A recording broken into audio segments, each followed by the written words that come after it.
Assalamualaikum warahmatullahi wabarakatuh. Selamat pagi, siang, sore teman-teman. Di video kali ini aku mau membahas seputar stres kerja nih teman-teman. Nah, buat teman-teman mau tahu stres kerja itu apa aja? Yuk simak video berikut ini.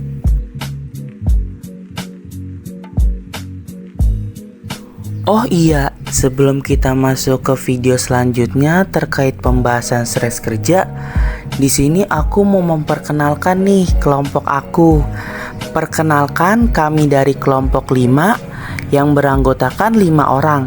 Nah, yang pertama itu ada Jenny Puspitasari, yang kedua ada Naida Sela Edina, yang ketiga ada Agdila Sekar Arum, yang keempat ada Raihan Dia Saputra, dan yang kelima ada saya, yaitu Muhammad Azgan Nurtanio.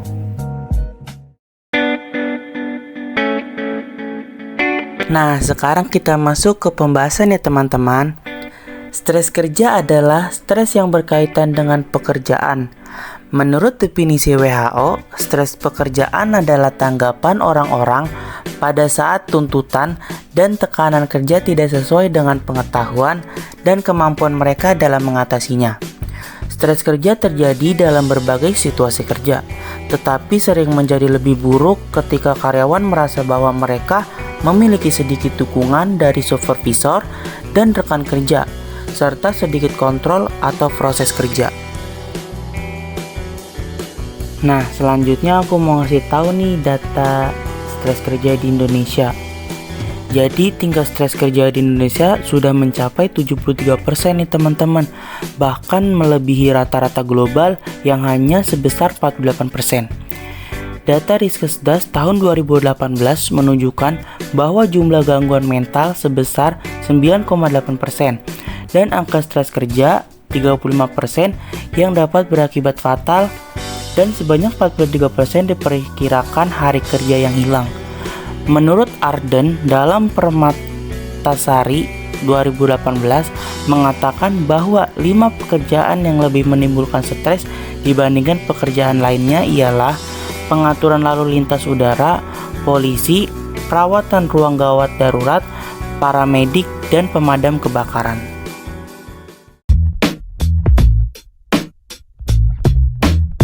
Nah, selanjutnya kita mau ngebahas apa saja sih dampak dari stres kerja. Dampak stres kerja karena pekerjaan tidak hanya mengganggu kejiwaan nih teman-teman, tapi juga berdampak pada kesehatan fisik secara menyeluruh. Nah, berikut adalah dampak kesehatan akibat stres kerja. Ada insomnia, sakit kepala, gangguan kepribadian, gangguan kecemasan, depresi, penyakit kardiovaskular, hipertensi, gangguan irama jantung, sakit perut, sembelit, diare, dan tukak lambung.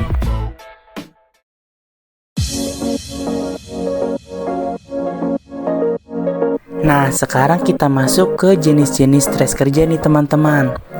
Nah, yang pertama ini ada eustress. Eustress merupakan dampak positif yang ditimbulkan oleh stres.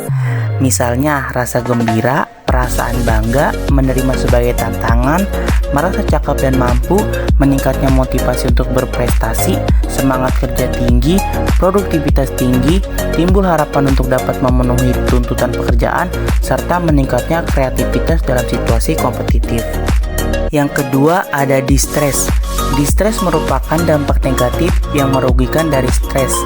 Misalnya perasaan bosan, frustasi, kecewa, kelelahan fisik, gangguan tidur, mudah marah, sering melakukan kesalahan dalam pekerjaan, timbul sikap keraguan-raguan, menurunnya motivasi, meningkatnya absensi, serta timbulnya sikap apatis.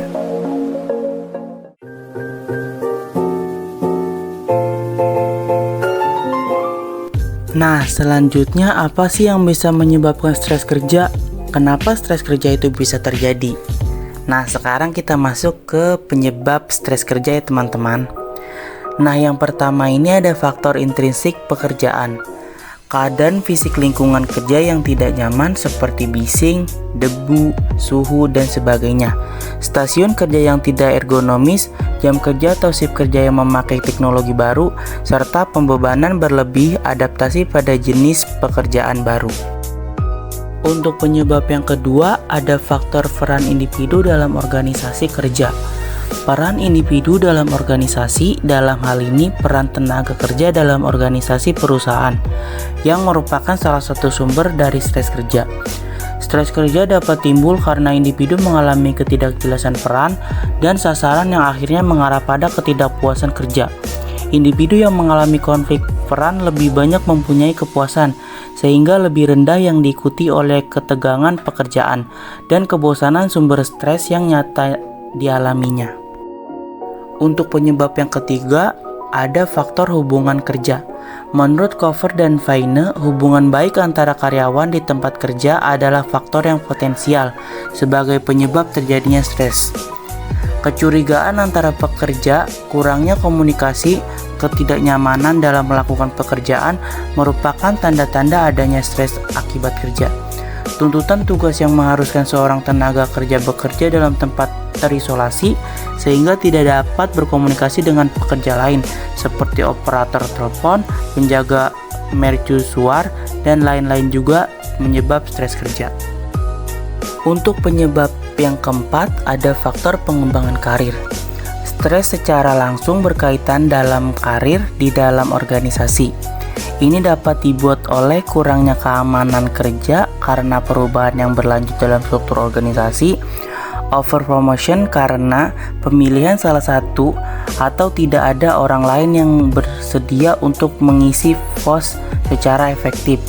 Under promotion menciptakan perasaan telah diabaikan, ambisi yang terhalang, di mana ambisi pribadi karyawan tidak selalu mengikat dengan persepsi manajemen tentang kemampuannya saat ini dan masa depannya. Pekerjaan tidak memiliki status yang cukup, tidak dibayar sama halnya dengan orang lain yang melakukan pekerjaan serupa.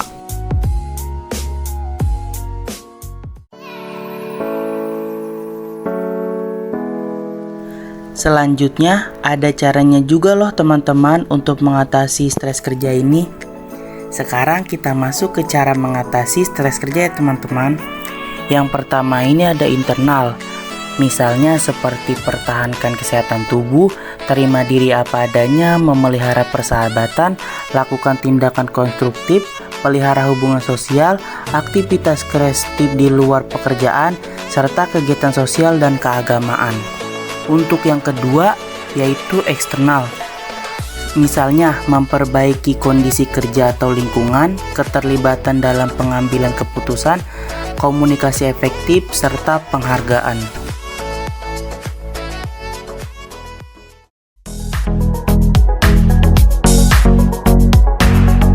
Nah, tadi kan kita sudah bahas tentang cara mengatasinya nih teman-teman. Sekarang kita bahas cara pengobatannya teman-teman. Yang pertama itu ada mengidentifikasi apa yang menjadi penyebabnya.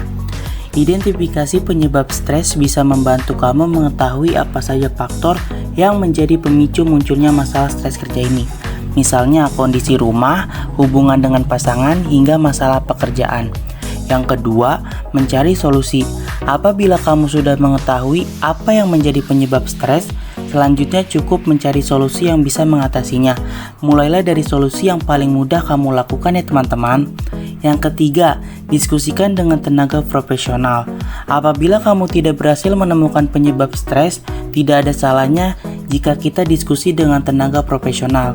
Dokter mungkin menyarankan kamu melakukan konseling, terapi perilaku kognitif, atau melakukan terapi emotional freedom technique.